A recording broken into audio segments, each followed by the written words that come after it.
Friends, welcome back to my channel. ఈరోజు అయితే నేను వంకాయ పచ్చి కారం అయితే చేస్తున్నాను. మా మదర్కి అయితే హెల్త్ బాగాలేదు, కొంచెం సపోర్ట్ చేయడానికి ఈ కర్రీ అయితే చేస్తున్నాను. ముందుగా మిక్సీలో అల్లం, చిన్నులపాయ, కొబ్బరి, పచ్చిమిర్చిని అయితే ప్లేస్ చేసుకొని కోర్సుగా గ్రైండ్ చేసుకొని పక్కన పెట్టుకోండి.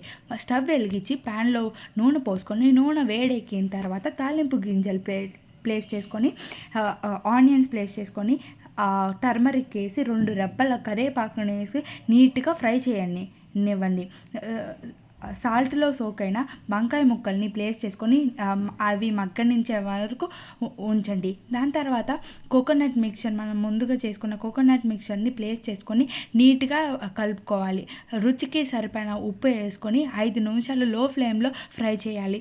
దీని తర్వాత కొత్తిమీర సన్నగా కట్ చేసుకొని కర్రీలోకి వేసుకుంటే మన ఎమ్మీ కర్రీ అయితే రెడీ అయిపోతుంది. మా మదర్కి అయితే సూపర్ నచ్చిందండి, చాలా బాగుంది. Please subscribe.